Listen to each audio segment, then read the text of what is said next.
capítulo 1, verso 18 al verso 20. ¿Ya todos lo tienen?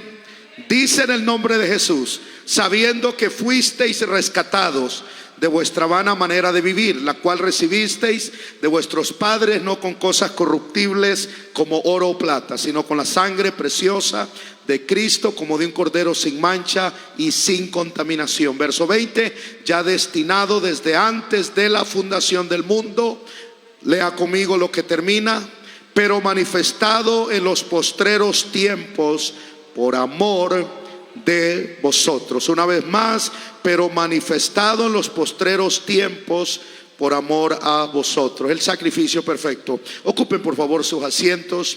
Sabemos que en el principio el hombre fue creado a imagen y semejanza de Dios. Esto quiere decir que cuando Dios, conforme lo dice Génesis 2:7, lo hizo del polvo de la tierra para luego soplar en su nariz el aliento de vida, para luego ser un ser viviente, Él traía la imagen y la semejanza de Dios. Y si eso fuera poco, la Biblia nos enseña en el capítulo 2 que Dios preparó un lugar hermoso, prácticamente un paraíso perfecto en todo el sentido de la belleza celestial de la palabra, un lugar perfecto de la manera más plena, más completa posible que pudiéramos nosotros entender. Un lugar hermoso, un lugar lindo, un lugar bello. Y ahí se encontraba Adán, disfrutando de una vida plena en el sentido perfecto, una vida completa. Podemos decir, hermanos, sin equivocarnos, que el hombre lo tenía todo. Vivía una vida perfecta, no había desgracia, no había maldad. El hombre vivía una vida perfecta, pues él lo tenía todo. Tenía una comunión y una relación perfecta con su Creador, y vivía en una vida plena, en una vida entera. No había nada que él necesitase, pues todo Dios lo había puesto en sus manos y a su alcance. Dijo: de todos los árboles del huerto puedes comer, solamente uno mantente alejado, porque la advertencia era que el día que comáis de él vas a morir. Era lo único, y el hombre podía seguir disfrutando una vida perfecta. Pero tenemos un capítulo que es uno de los más tristes, de los más lamentables, el capítulo 3 del libro de Génesis. Y aquí la Biblia nos enseña que vino la desgracia, la tragedia. El hombre desobedece, es tentado, cae, es sometido, sucumbido a esa tentación, come del fruto prohibido, hermano, y desde ese momento el hombre lo perdió todo. Perdió su relación con Dios, pierde su vida plena y completa. Ya no tiene esa imagen y semejanza, solamente mínimos destellos, hermanos, de esas cualidades y de esos atributos de ese Dios perfecto.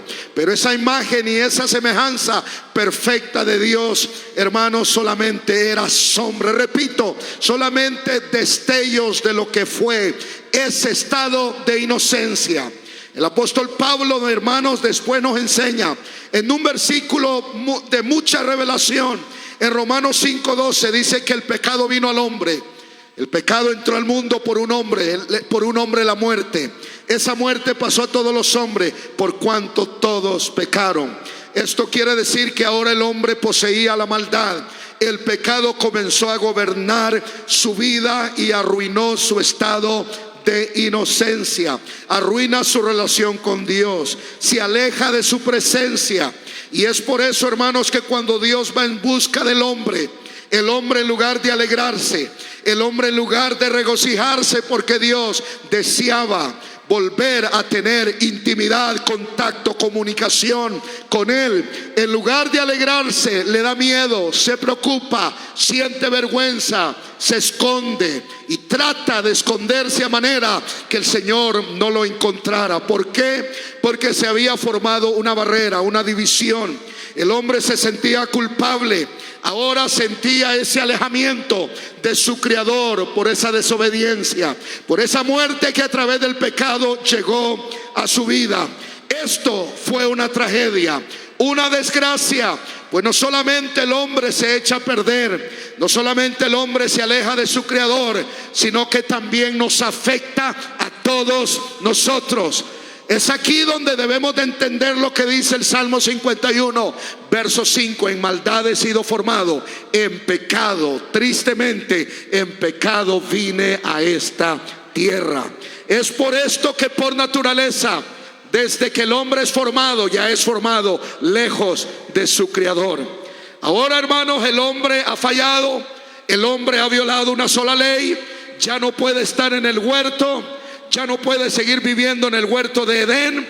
Su naturaleza no se lo permite. Y es aquí donde tenemos un versículo de la dura realidad, de la consecuencia de la desobediencia. Y es Génesis 3:24, donde la Biblia nos enseña que Dios saca al hombre del huerto. Pero vemos en medio de este fracaso, vemos en medio de esta desgracia, vemos en medio, hermanos, de este caos, en medio de esta realidad tan triste que ya era irreversible, vemos la gracia de Dios obrando. Vemos cómo Dios todavía amando al hombre, preocupándose por él. Y esto es lo que nos revela Génesis 3:21. Pues cuando lo saca, no lo saca, hermanos, con su vergüenza. Pues en Génesis 3:21 la Biblia literalmente nos enseña ese plan glorioso que Dios tenía preparado. Dios tiene que matar una víctima para poder vestir al hombre con pieles de animales. No solamente, hermanos, Dios viste al hombre con pieles de animales para que el hombre ya no tenga que esconderse, sino que Génesis 3:21 literalmente se convierte en el primer versículo profético simbólico apuntando a el Calvario. No solamente eso, sino que este plan fue el plan por el cual cada adorador, cada persona que deseó acercarse a Dios, hermanos, tenía que acercarse a través de un sacrificio. En Génesis 3:21, hermano, la escritura nos revela el plan, el instrumento, el medio por el cual el hombre que deseaba acercarse a Dios lo podía hacer, y lo hizo.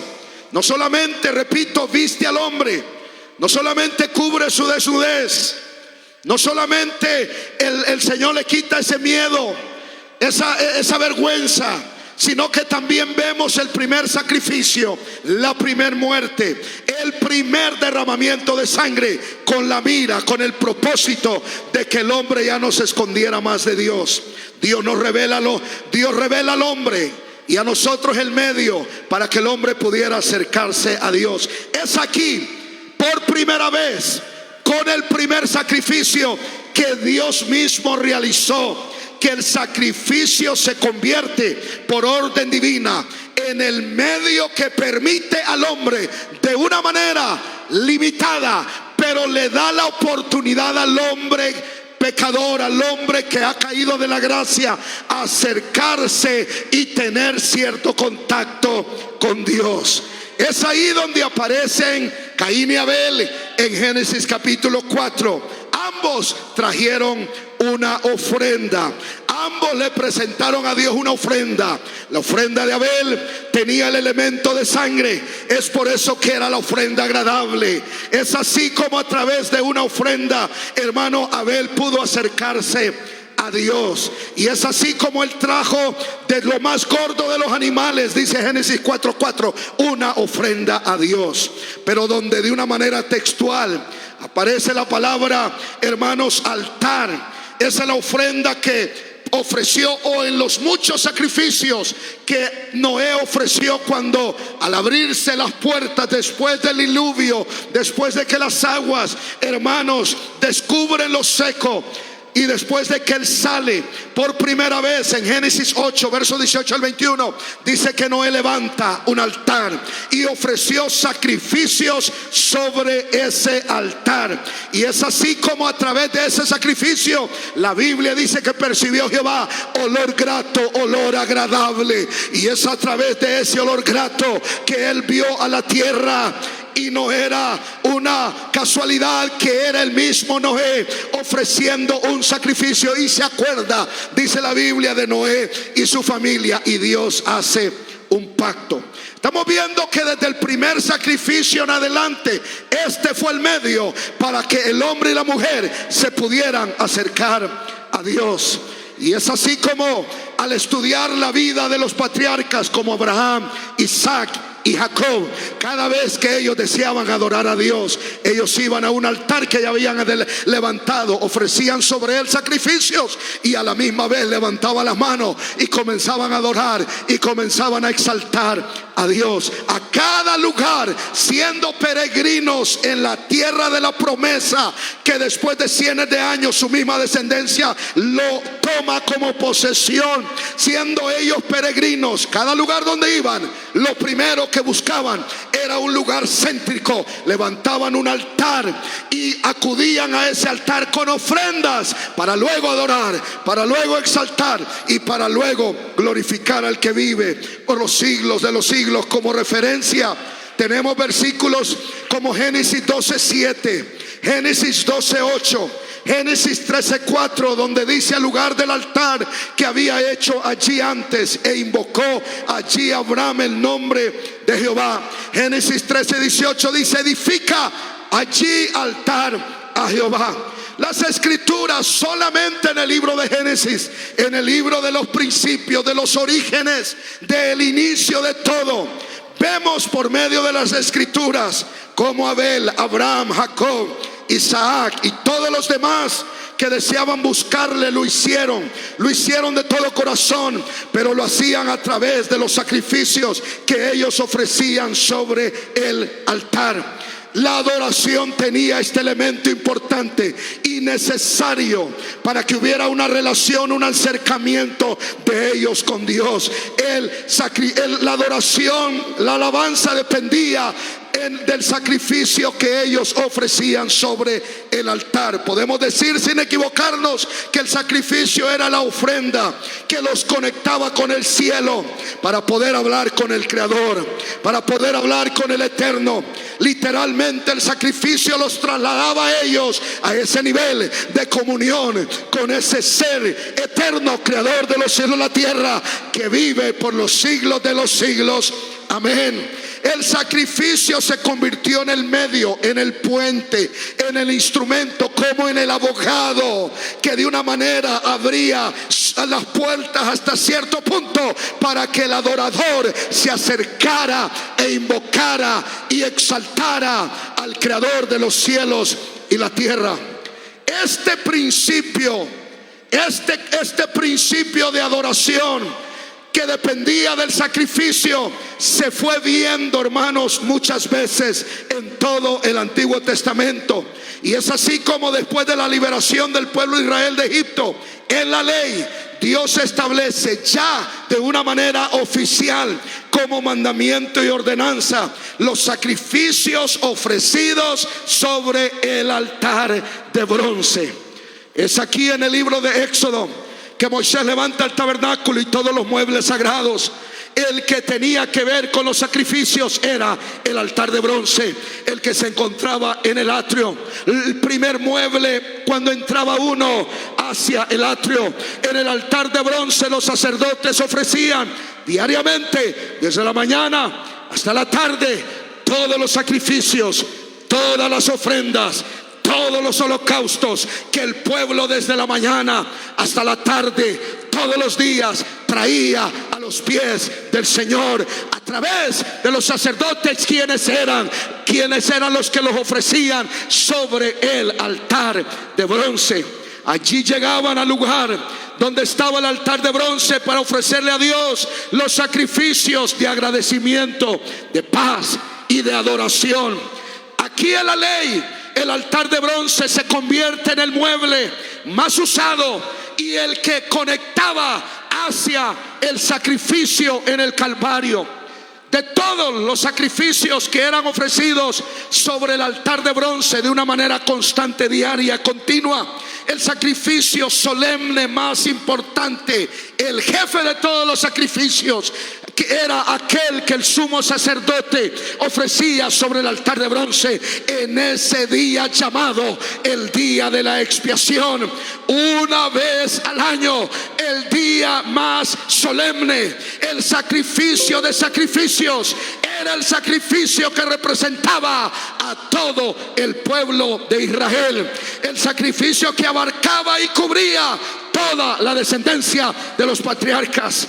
Era el sacrificio de los sacrificios, el que simbolizaba de una manera perfecta, tipológicamente hablando, a nuestro Señor Jesucristo. Repito, era el día más importante, el más solemne y el más preocupante para el pueblo, el día de la expiación. En el día de la expiación participaban, hermanos, tres elementos o tres personajes: Dios, el sumo sacerdote y el sacrificio.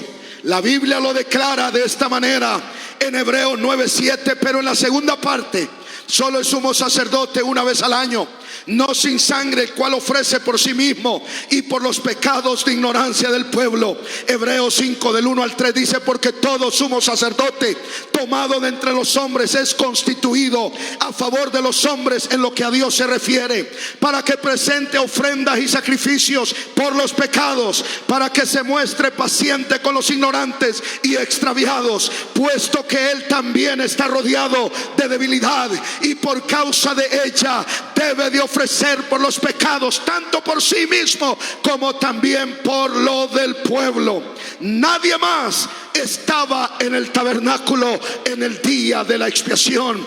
Todos se salían y se formaban alrededor del tabernáculo, pero nunca dentro. El único que estaba en el tabernáculo era el sumo sacerdote.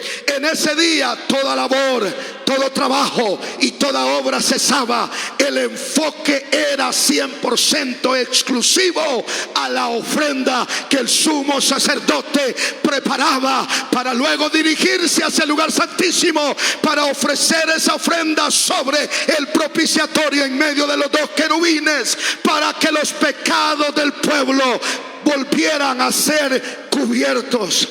Así lo declara Levítico 16:16. Así purificará el santuario a causa de las impurezas de los hijos de Israel, de sus rebeliones, de todos sus pecados. De la misma manera hará también al tabernáculo de reunión, el cual reside entre ellos en medio de sus impurezas. Note lo que dice: ningún hombre estará en el tabernáculo de reunión cuando él entre a hacer la expiación en el santuario, hasta que él salga y haya hecho la expiación por sí, por su casa y por toda la congregación de Israel. Levítico 16:29 dice: en el mes séptimo, a los 10 días del mes, afligiréis vuestras almas. Ninguna obra haréis, ni el natural ni el extranjero que mora entre vosotros, porque en este día se hará expiación por vosotros y seréis limpios de todos vuestros pecados delante de Jehová. Levítico 16:34 añade: y esto tendréis como estatuto perpetuo para hacer expiación una vez al año por todos los pecados de Israel. Este sacrificio que presentaba el sumo sacerdote representaba a todo el pueblo general. Era literalmente la salvación, el medio que mantenía a un pueblo rebelde y pecador todavía en la promesa y todavía recibiendo las bendiciones de Dios. Pero este sacrificio era por los pecados, por las rebeliones, por las maldades del pueblo. Con un sacrificio el pueblo era garantizado de continuar recibiendo las bendiciones y de ser guardadores de la promesa hecho a los patriarcas, quienes lo habían recibido directamente de Dios. Lo que los mantenía en pie delante de Dios como herederos de las promesas y bendiciones divinas era este sacrificio ofrecido en este día solemne, en el día de la expiación. nuevamente aquí vemos la misericordia de Dios, aquí vemos la compasión de Dios. Dios pasando nuevamente por alto las rebeliones, los pecados y las maldades de su pueblo por amor a ellos, a sus padres, y por qué no, en un tiempo futuro, en el cumplimiento del tiempo, por amor a un pueblo que con el sacrificio perfecto no era, pero sería también pueblo de la promesa y de las bendiciones del cielo. Es Dios en el Antiguo Testamento mostrándonos a través del correr del tiempo. Es Dios asegurándose que cada generación, desde Adán en adelante, mantuviese una puerta abierta y un medio para estar cerca de Dios. Es Dios desde el primer sacrificio hasta Gólgota, siempre teniendo algo para que una puerta se mantuviese abierta, para que hubiese una esperanza para todo aquel que no quería andar con la mayoría, sino quería ponerse de nuevo a los pies del Eterno. Todo adorador, todo salvista, todo hombre y mujer que anhelaba regresar a Dios, Dios se había encargado de que hubiese algo abierto para que el hombre tuviese un acercamiento, y Él lo hizo y fue efectivo, y Él lo realizó, y hasta cierto punto cumplió, hermanos, con el plan divino de mantener al pueblo cerca de Él hasta que apareciera el sacrificio de sacrificios, el perfecto sacrificio, para que el hombre entrara no limitadamente, pero entrara sin reserva, sin restricciones, a la misma recámara de ese Dios soberano que vive para siempre. Es por eso que los sacrificios desde el principio, como también los muchos que se ofrecieron en la ley, nunca pudieron hacer que el pueblo pudiera estar cerca de Dios como estuvo Adán antes que cayese en ese estado de desobediencia. Los sacrificios tenían un defecto: no era perfecto. Así lo dice el libro de Hebreos en el capítulo 7, verso 28, comenzando con el que ofrecía el sacrificio. Dice que la ley constituye sumo sacerdote a débiles hombres. Hebreos 8:7 dice: porque si aquel primero hubiera sido sin defecto, ciertamente no se hubiera procurado lugar para el segundo. Hebreos 9:9 dice que se presentan ofrendas y sacrificios que no pueden hacer perfecto en cuanto a la conciencia al que practica ese culto. Hebreos 10, verso 1 al versículo 4 dice: porque la ley, teniendo la sombra de los bienes venideros, no la imagen misma de las cosas, nunca puede, por los mismos sacrificios que se ofrecen continuamente cada año, hacer perfecto a los que se acercan. De otra manera cesarían de ofrecerse, pues los que tributan este culto, limpios una vez, no tendrían ya más conciencia de pecado. Pero en estos sacrificios cada año se hace memoria de los pecados. Verso 4 dice: porque la sangre de los toros y de los machos cabríos, rotundamente dice, no puede quitar los pecados. Los sacrificios, los muchos sacrificios, nunca pudieron quitar los pecados. Es por eso que el hombre en la antigüedad se acercaba a Dios, pero de una manera limitada. Es por eso que en todo el Antiguo Testamento vemos al pueblo de Dios viendo y contemplando el Shekinah descender a una distancia lejos. Cuando bajó la gloria de Dios sobre el monte en el desierto, el pueblo no podía ni tocar el monte. Dios puso límite. Dios le dijo a Moisés: mándale al pueblo que no traspase límite, porque animal o hombre que lo traspase de seguro morirá. Cuando bajaba la gloria de Dios en el día de la expiación, el pueblo estaba desde afuera viendo, sin saber lo que estaba sucediendo en el interior, con la esperanza de que Dios recibiera ese sacrificio para que ellos pudieran seguir siendo pueblo de Dios. Cuando los sacerdotes, hijos de Aarón, entraban al santuario, hermanos, nadie más al lugar santo era lo más cerca. El pueblo no tenía acceso por las ofrendas que ellos tenían que ofrecer. Lo más cerca que llegaban era solamente el atrio, pero se tenían que detener donde los sacerdotes los estaban esperando para recibir las ofrendas, porque ellos eran los que las ofrecían sobre el altar de bronce. Pero si hay algo que tenemos que entender de un Dios que nos ama con un amor perfecto, es que cuando alguien ama a alguien, no se conforma con tener una relación de lejos, no se conforma con tener una intimidad a la distancia. Dios ya no quería hablarle al hombre poniendo límites. Podemos, sin equivocarnos, pensar de que en el Antiguo Testamento Dios extrañaba volver a acercarse al hombre como se acercaba en el huerto de Edén. Es por eso que desde antes de la fundación del mundo, Dios en su omnisciencia, por causa de su amor eterno, Él ya tenía un plan. Dios que lo conoce todo, antes de todo, Él ya tenía un plan. En su mente ya había un logos, ya estaba el sacrificio perfecto. Dios tenía el sacrificio que quitaría el cumplimiento del tiempo de una vez por todas, lo que mantuvo al hombre lejos del Shekinah, lejos de su presencia. Y le quiero recordar lo que usted ya sabe desde ese día que el evangelio llegó a su vida, lo que los pastores y predicadores le hemos recordado, no 2, 3 veces, cientos y miles de veces.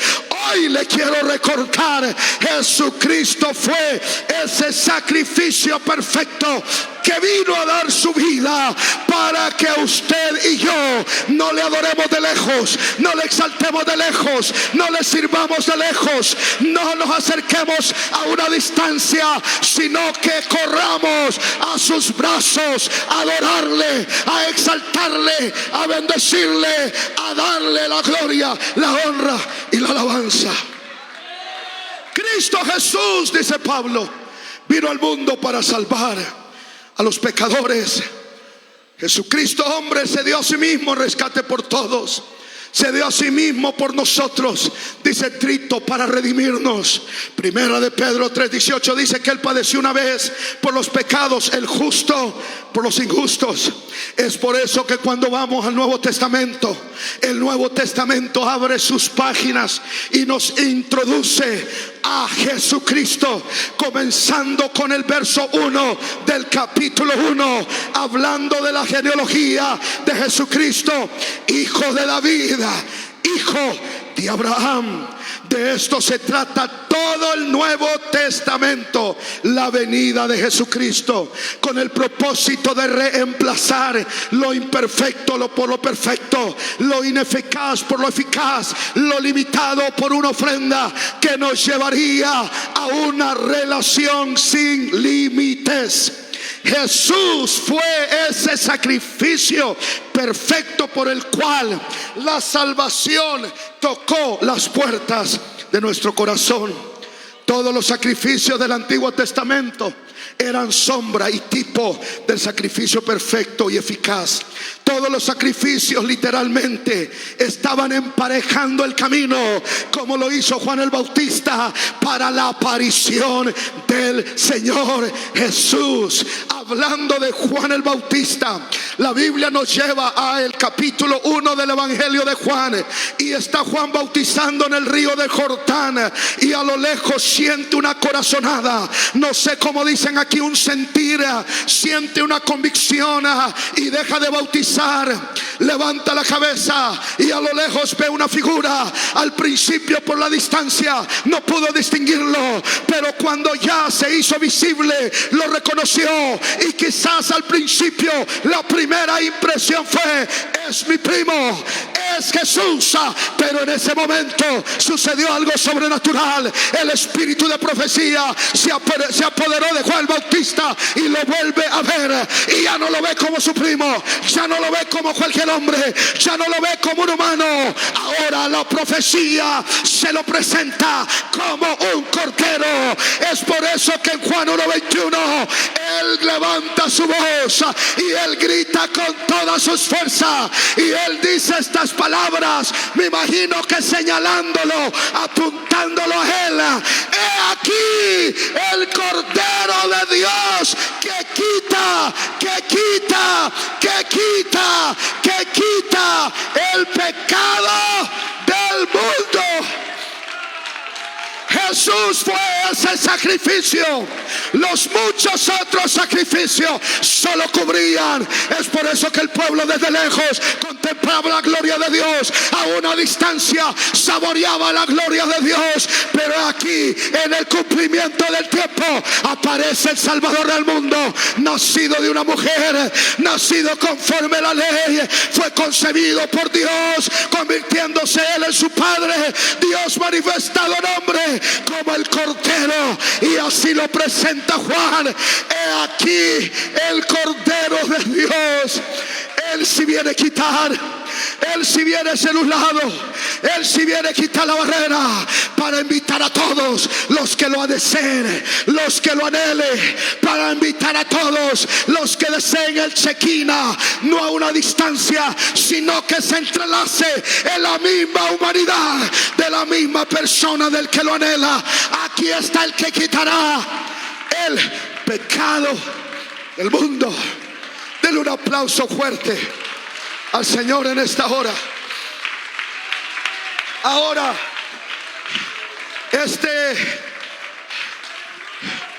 esta declaración de Juan el Bautista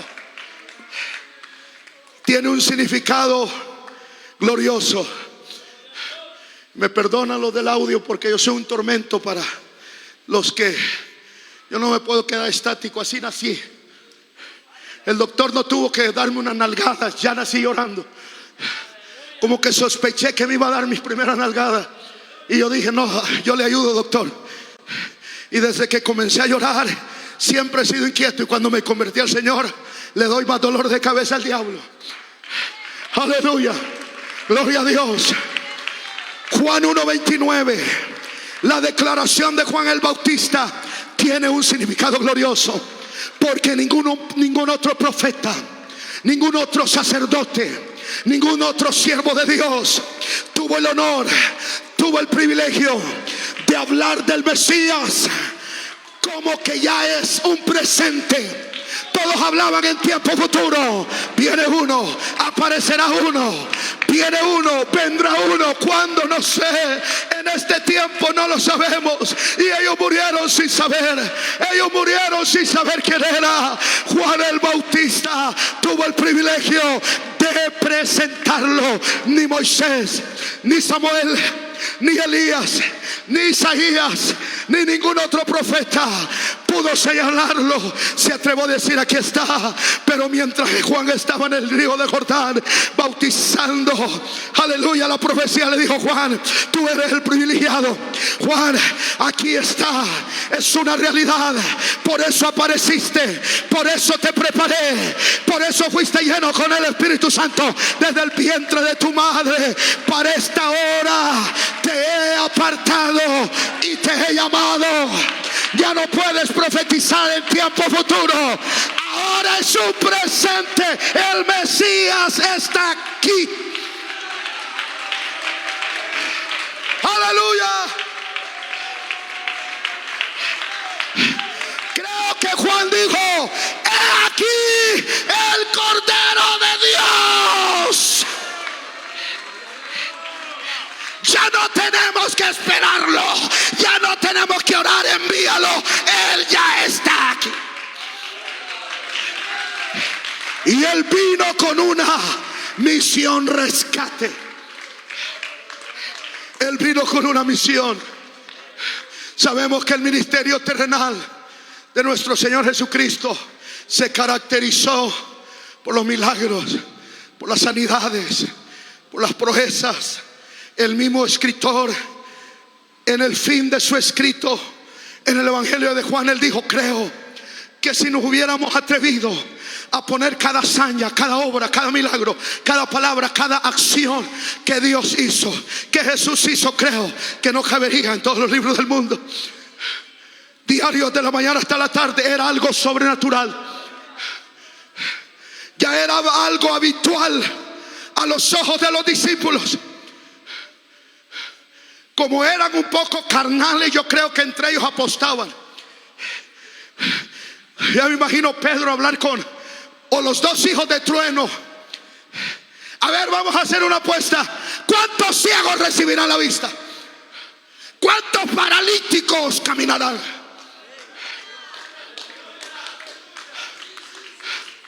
¿Con cuántos pecadores se va a acercar? Ya era algo habitual.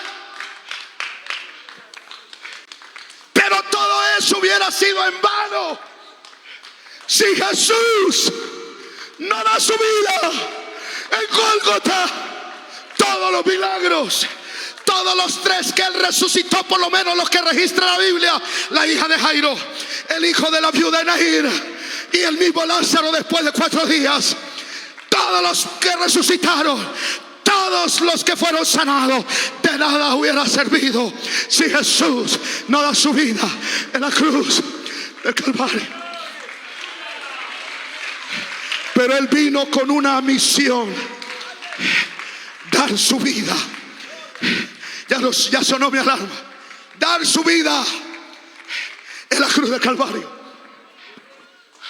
Ahora, déjeme condensar y de una manera, con paso gigante, y a irme a la conclusión, pero a manera de reflexión. Leímos en 1 de Pedro 1:18, especialmente el verso 20. Dice que Gólgota estaba preparado por amor a usted.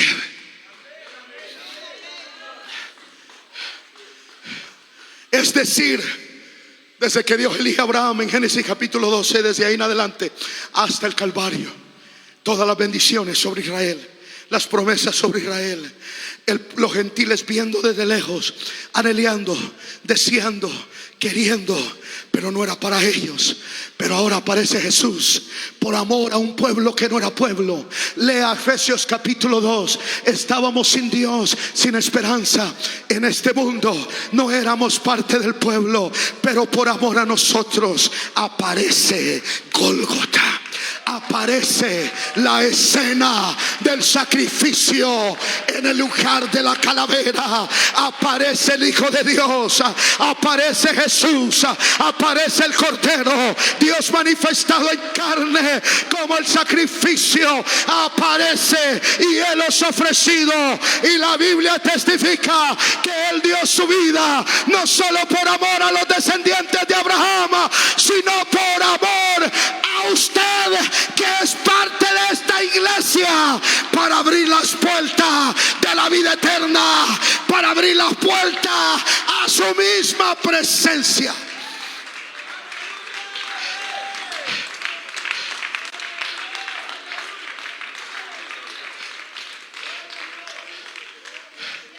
Jesús te ama tanto que, siendo el creador de los cielos y la tierra, Él dijo: por amor a ti voy a venir en un cuerpo que yo mismo voy a preparar en ese vientre, que una virgen me lo va a prestar por 9 meses. Y voy a hacer mi hijo, lo voy a formar y voy a venir en él. Permíteme regresar a Génesis 2:7. Cuando Dios hizo a Adán, lo hizo del polvo de la tierra, sopló su nariz aliento de vida. Es decir, el soplo de Dios entra en ese cuerpo y el hombre comenzó a mover los ojos y la cabeza y las manos y los pies, porque por ese soplo ahora era un ser vivo. No era una creación muerta, era un ser vivo. Pero Pero en el cumplimiento del tiempo, Dios volvió a humillarse y agarró la misma materia. Pero en lugar de soplar en él, la Biblia dice que Dios se manifestó. Dios vino en él como el Emanuel, Dios con nosotros, para hacer el sacrificio por amor a usted. Dios, el creador de los cielos y la tierra, vino en forma de hombre porque te ama, para que tú te puedas acercar a él. Ya no hay excusa. No hay excusa para que le alabes medio débil, medio raquítico, como si no has comido mucho, como si el Señor no ha hecho muchas cosas. Dios vino en carne para dar su vida porque te ama a ti. Yo pudiera repetir estas mismas palabras hasta medianoche, porque esto es algo glorioso. Esto es algo, lo entendemos, pero es más glorioso, más profundo de lo que nuestra mente lo puede captar. Dios, el creador de los cielos y la tierra. Hubo un profeta que dijo: me gustaría saber qué tan grande es Dios. Y Dios le dijo: solo esto te puedo decir. El cielo es mi trono, la tierra estrado de mis pies.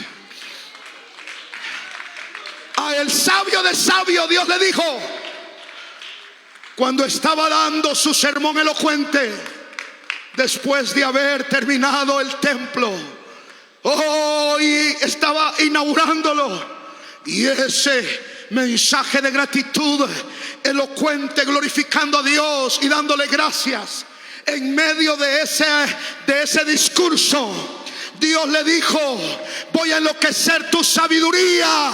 Y es ahí donde Dios se apodera del sabio y le dijo de Salomón.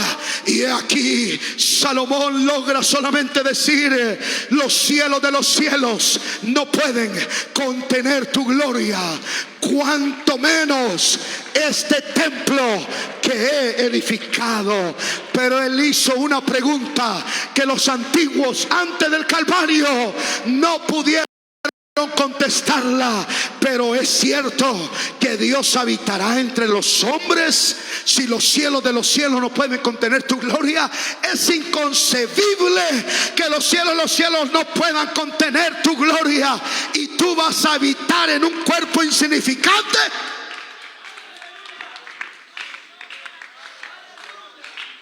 La iglesia tiene la respuesta. La iglesia le puede responder a Salomón. Pablo responde en primera de Corintios 3:16 y primera de Corintios 6:19, que dice que la iglesia es templo del Espíritu Santo. Por el Gólgota, por el sacrificio, Dios habita en medio de nosotros. Yo quiero que levante quiero que se ponga sobre sus pies. Usted debe de vivir agradecido. Hermano, hablando de esto, yo puedo durar toda la noche. Pero lo que dije es más que suficiente. ¿Qué tanto te ama? Solo ve al Calvario. Los cielos de los cielos no pueden contener la gloria de Dios. Y por amor a ti vino en forma de hombre para hacer el sacrificio, para poder hacer morada en tu cuerpo. ¿Usted cree que no debe de haber gratitud? ¿Usted cree que no debe de haber agradecimiento? ¿Usted cree que yo, después de 30 y pico de años predicando, desde mis 18 años llevo predicando, esta es mi vida, usted cree que yo voy a dejar de alabarle a Dios?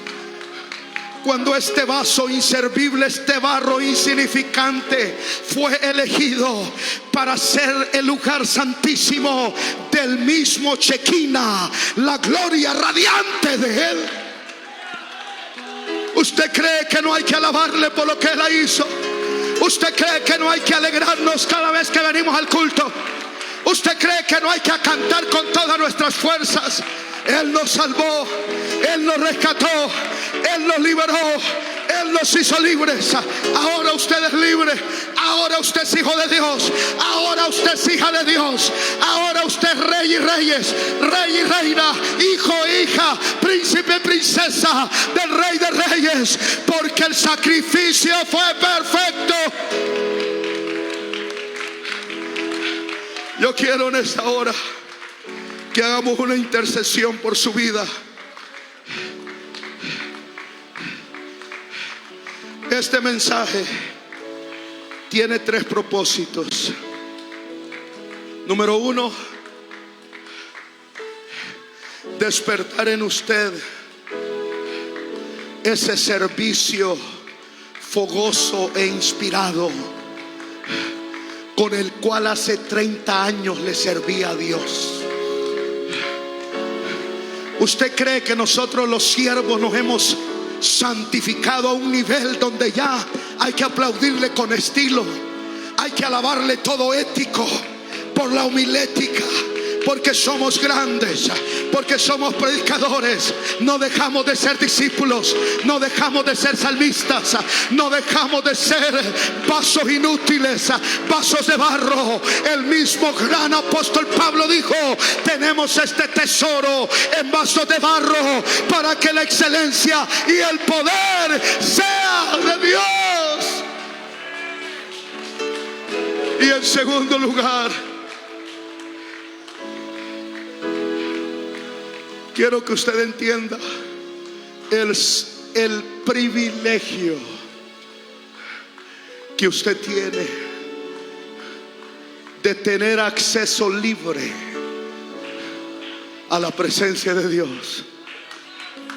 Usted ya no tiene que entrar a la primera entrada de esa cortina color azul, carmesí, lino torcido y púrpura